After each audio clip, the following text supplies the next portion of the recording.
So you've announced that you're not going to stand for a third term as stated clerk. Correct. Tell me a little bit about your time here at the PCUSA. Well, I was elected stated clerk at the San Jose Assembly in 2008.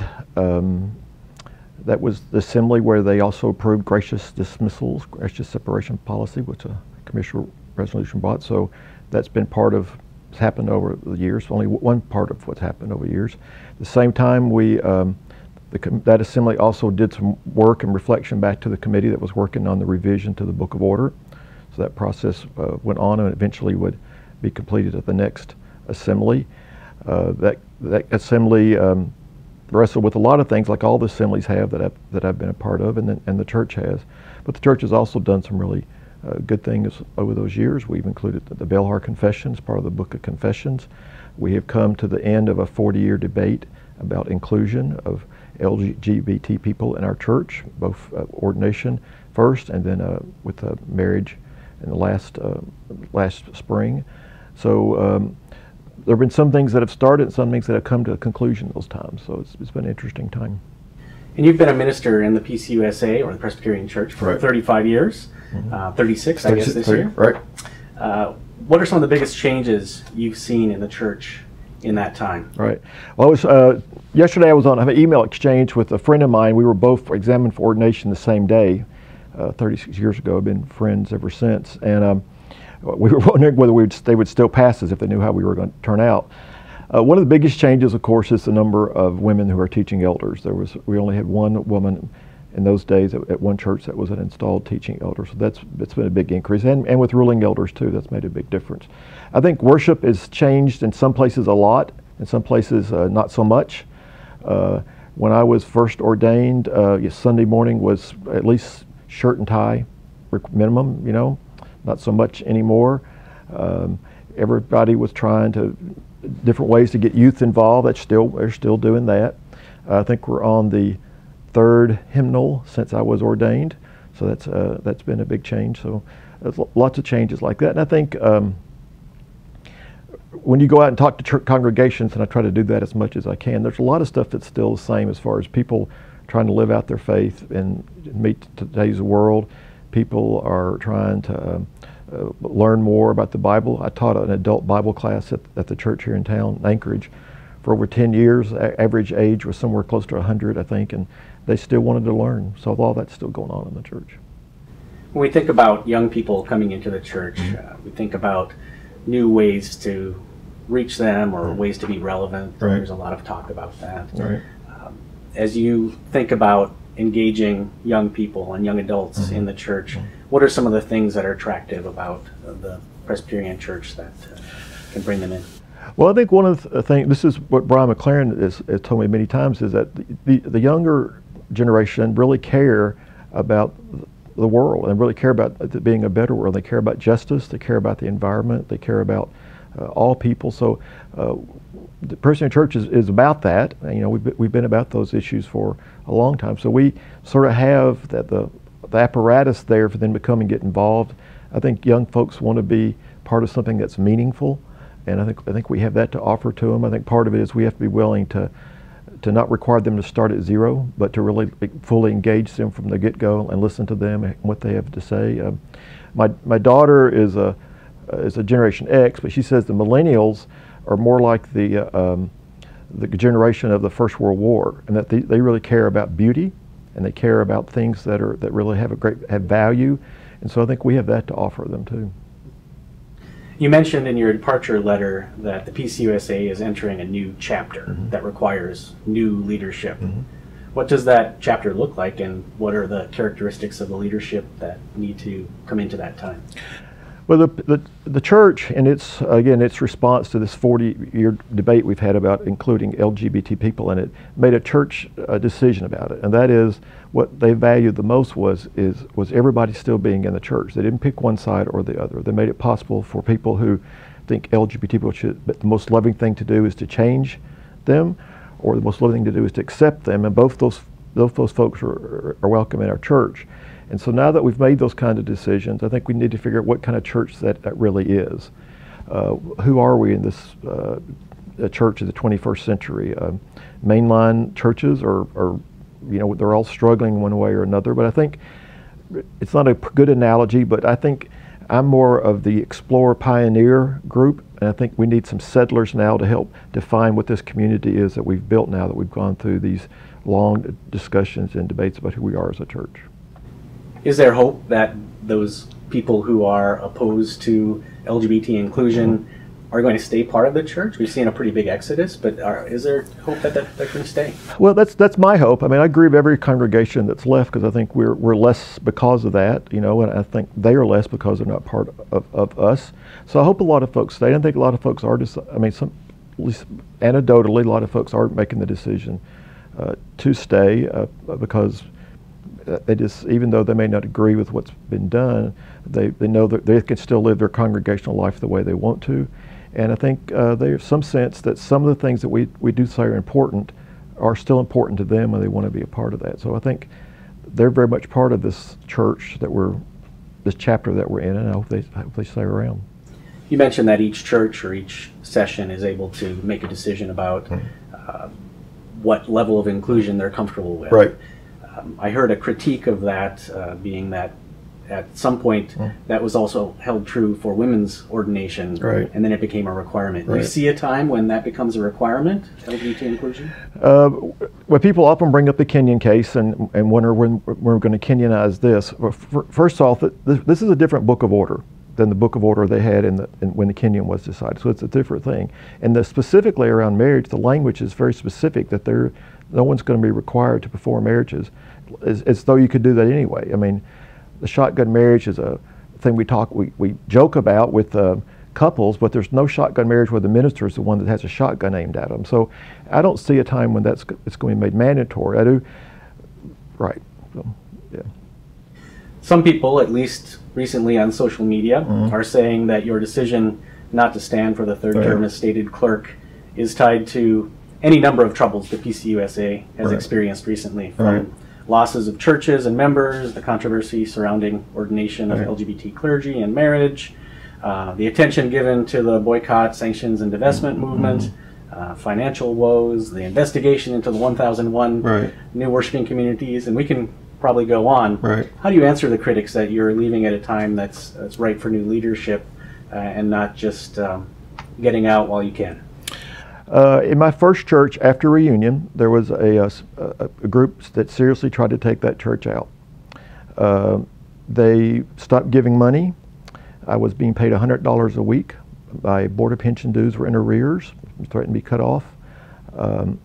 I still had to face those people 3 times a week and preaching to them. I made a conscious decision not to run away then, and I'm not running away now. I think being a Christian is not supposed to be easy. It is hard work if you take it seriously, and I think there's a lot of kind of rapids we've had to float through in these years, but I think at the same time there's been a lot of good stuff and a lot of people that are attracted. In fact, I just heard a story the other day of a waitress in a restaurant across from Detroit Assembly who told some folks, based on how y'all are talking about what you're talking about across the street, I'm going to start visiting Presbyterian churches. So there's all that out there, and I'm not running away. And I think, well, we asked this question last year on statistics. How many people does your congregation minister to beyond its membership? And it averaged out being 815 people per congregation. Now that tells me that's a church that still cares about the people in its community, that's finding ways to reach out. So I still love that church, and I love this church, so I'm not running away. As you look back, what comes to mind as a highlight or a few highlights of your time as stated clerk? Well, I got to preach in Indonesia to a church where once you get past the preachy part, the men start smoking, which was kind of different. I've been able to preach in there, been preach in Africa. I've preached in Cuba. I think Cuba to me has been still my favorite country, and to be able to be part of what's been a Presbyterian 60-year engagement of trying to bring normalization to Cuba, to be at that assembly in the January and celebrate with those people what's happening was one of the highlights. I've also been able to be part of some things in Washington and testify before Congress on behalf of the church. Talk to them about immigration and guns. It was a highlight to be with Rosa Loretto, who's in sanctuary at Southside Church in Tucson, and just watch that congregation do the very hard work of what it takes to do sanctuary, which means that somebody from the congregation has to be in the building 24/7, 365 days of the year, and they pray with her and her family. That's been a highlight for me. I think, again, watching the church make a church decision about this around the inclusion issue was a highlight for me. And Belhar, you know, in this day and age, with the increasing awareness of how racist we all still are, I think passing Belhar was very significant. And I'll have to say, even this past weekend, being part of the Martin Luther King Unfinished Agenda thing at Montreat was just a tremendous, one of the largest adult conferences they've had since the 90s, which tells me that this is a church still full of people who still want to be more of a Christian than they were yesterday. We have new leadership coming into the church, right. One way or the other. The PMA is going to get a new right. director, an interim director, and then a director. And obviously now the General Assembly is going to have a new stated clerk right. coming up. What is your advice to this next batch, of leaders who are coming into the right. church? Well, I hope they put a high value on faithfulness. I think we underestimate our folks, and that we think we have to always appeal to them in a novel way, but don't really take the full value of their faithfulness. You know, last year Presbyterians gave $1.8 billion just in the plate, just in their look, and they do it because they love their church, they love the people in their church, and they love God. And so I think folks need to value that realize there's a solid base here that is going to do right. It's going to do the good thing, whether we lead them or not, which is some way is a comfort. I think people want someone who can articulate their faith in a way, and someone who can listen to folks, and then someone who listens to the General Assembly. I mean, that's the boundaries of what I can think and say are based on what the General Assembly thinks and says. And whoever the leaders are in PMA or whoever the stated clerk is, they have to have. I think they have to really value that very highly. That's where your marching orders come from.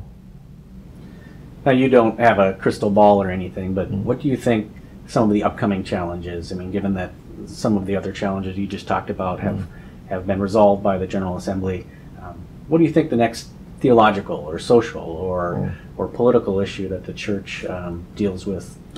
Well, I hope the church takes seriously this moment in time to deal with our own white Presbyterian privilege, and to really understand that that's part of the problem, and to own that and to confess that, and to really work at giving that up so everybody can have a fair chance. I hope the church still takes on seriously the whole issue around immigration. Immigration is a theological issue.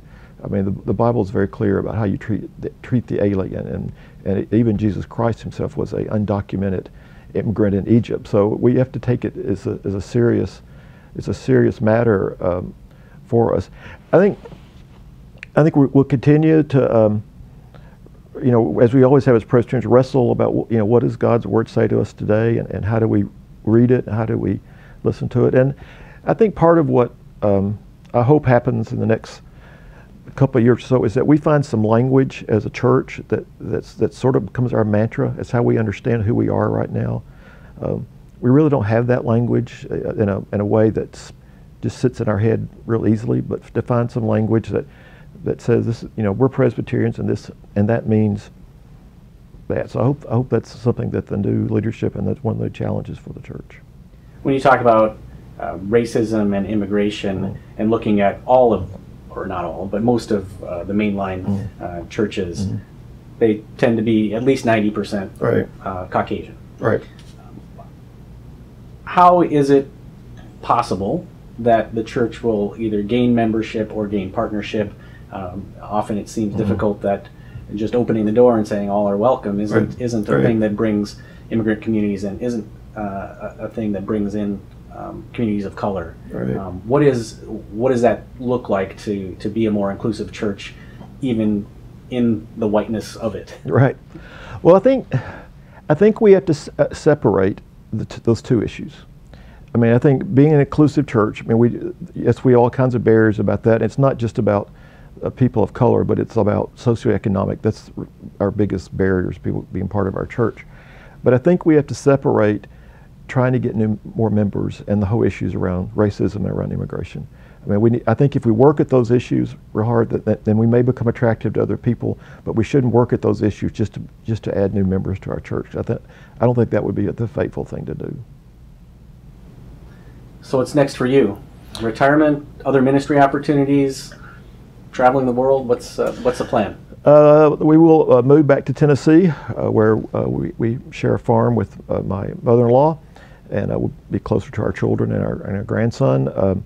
I'm kind of exploring a couple other see what might be out there. I'm not looking for full-time employment in the future, but wouldn't mind floating for a while, doing a little preaching and teaching here and there. Anything else you want to offer as we finish up here? It's been a privilege for me to serve. I mean, from my first job in the church was a church janitor, and so all of my jobs in the church have been a pleasure to me, just to get to serve, and be with people, and around something that they really care about.